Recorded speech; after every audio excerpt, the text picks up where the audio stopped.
Hey Libra, Sun, Moon, and Rising. This is Tina with 85th House Vibrations, and this is your general reading for the month of 18. I hope everybody is doing well today. This is a general reading. It won't resonate with everybody. Rabbit is the first of the month, and the moon is currently in Capricorn. We're going to do a light reading today, just 3 cards, and a clarifier if need be. I'm squeezing these in. I've got some surgery coming up in about 3 weeks. A lot of preparation. It's just put a chokehold on a lot of time. And if I seem low energy, it's just because there's a lot going on. But I am not dying or anything like that as far as I know of. But it is major surgery, and there's just lots to be done. So forgive me if I'm not playful self. I wanted to talk a little bit, if I didn't say, wait a minute, happy Black History Month, happy day, happy Groundhog Day. Wanted to talk a little bit about what was going on in the sky. Tonight, we have this Mars in Aries square Pluto in Capricorn. Mars is our desires and our fight and how we move, and how we go about getting things. Pluto is about transformation, sex, death, regeneration. You know, the truth, it's obsession, it's hot and heavy. Pluto is not a planet to be messed around with. So having Mars, which doesn't operate from a conscious standpoint, it's very conscious, but it's very conscious of self.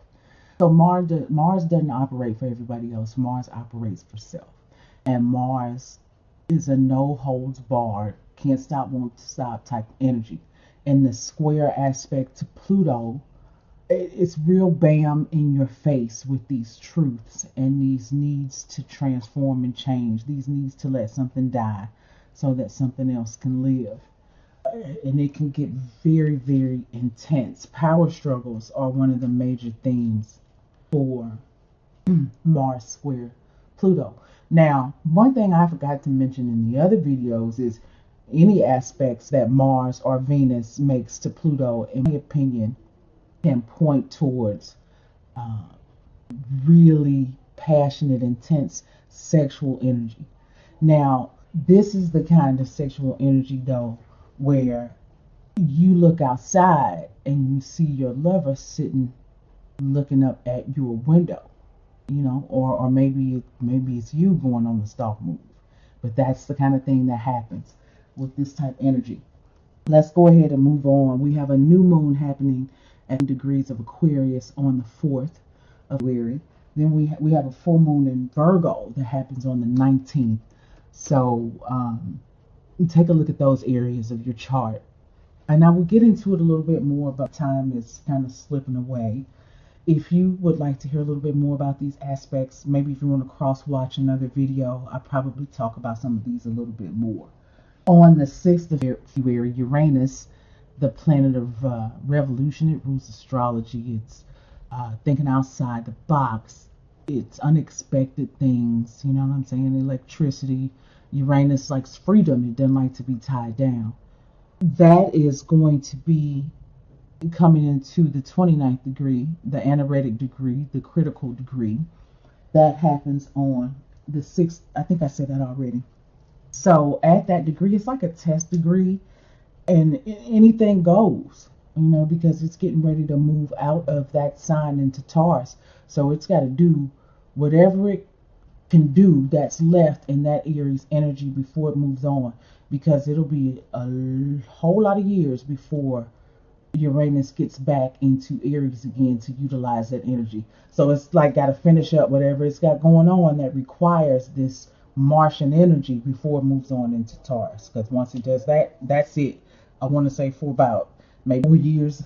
Don't quote me. So anyway, I talked about this Mars-Pluto square and the type of energy it is. And then I talked about Uranus moving to that 29th degree. Well, right after that, on the 12th, 6 days later, Mars that planet I talked about a little bit earlier, will conjunct at the 29th degree Uranus. So that means that they will sit at the same degree in the same sign. That's what a conjunction is. And boy, oh boy, oh boy. You put these two together, you kind of just strap up and wait to see what happens. This is a daredevil aspect. Like I said, this is I can't think about it. I just got to live it. And a lot of times that living, it is dangerous living. And then after that, on day, Mars will move into the slow, sensual sign of Taurus. And that's a good bet considering all that Mars has been through, in the weeks prior. Mars needs to take several seats at this time. Some of us won't like that, but it is what it is. So let's go ahead and get started. The reading starts at and let's go ahead and get started. We have got the Page of Cups, the Seven of Coins reversed, and the Queen of Swords in the upright position.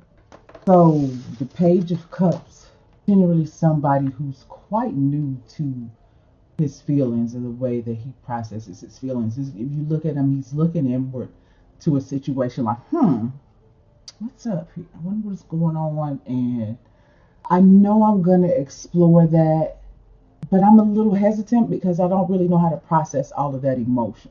The Page of Cups is getting new inspiration. It's food for thought.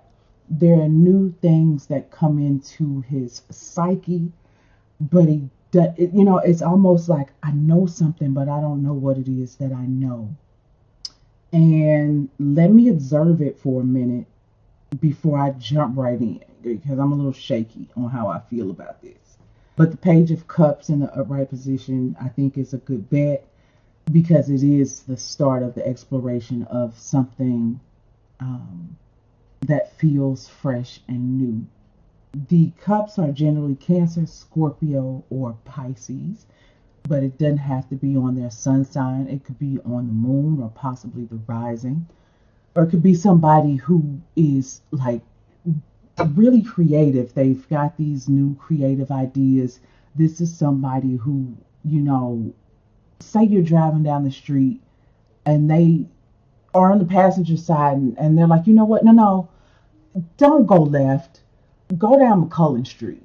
You go down McCullen Street and then you find out later that had you gone left, you would have been stuck in, 2-hour traffic because there was an accident, or even in an accident yourself. But there's something going on with the Page of Cups where, he just kind of knows, but he doesn't know that he knows. So, he's not really fully ready to explore that in the most experienced way. But you can kind of walk with him. He's got the best intent. The next is the Seven of Coins reversed. This is Saturn and Taurus card. And the Seven of Coins says that it's not time to walk away. Slow and steady wins the race. You're not quite through. You're not quite invested enough. You hadn't put in quite enough work to stand back and admire the growth. You still got to till the soil and tend to the crop for a while. Libra, you may not feel like it though, because you've got other things going on. If this is you, you're dealing with new feelings, or you might be getting some news about, the way that somebody feels about you and you didn't know it. Either way, these things not have you focus so much on the work you can do. You might be wanting to run down this road with this Page of Cups or with these Page of Cups feelings if this is you. Now, the last card is the Queen of Swords, and this is an air card. This is Gemini, Libra, or Aquarius. And again, it doesn't have to be on the sun. It's just like this Page of Cups, the court cards. It could be on the rising or the moon, or it could be somebody who has all the facts and figures and all the details, and they are only concerned with the information at hand. It's not about feeling with this person. She's straight up. She's very factual, like I said, and she knows what she's talking about. But because it's a queen and she is the feminine energy and she's got on a lot of blue. So in her case, you can detect that she cares. You can detect that she loves. You can detect that she's intuitive. These could even be one and the same people. Libra, this could be you, like I said, just starting to explore some sort of new way of knowing things. Where you've always known on this facts and figures type level, now you're starting to experience that intuitiveness. There's a creativeness or something that's different coming your way. Those nigglings, that those little inklings of things. And you might be hesitant to trust those feelings, but you are more than willing to explore them. And that could be what the Seven of Coins is about too. Maybe it is time to step away from the concrete. You can't rely on this right now. You've got the facts and the figures. Now you need to get to know this. The work's never going to end, but this says that you could be stepping away from things that are tangible and exploring the mind and the psyche more in the month of February. So that's the way that I see it, Libra. If you would like to get a personal reading with me, information is in the description box below. You can follow me on Facebook or Twitter. If you are new, thank you for giving this video a chance. If you are returning, thank you so much for coming back. That's it, and I hope to talk to you again next month.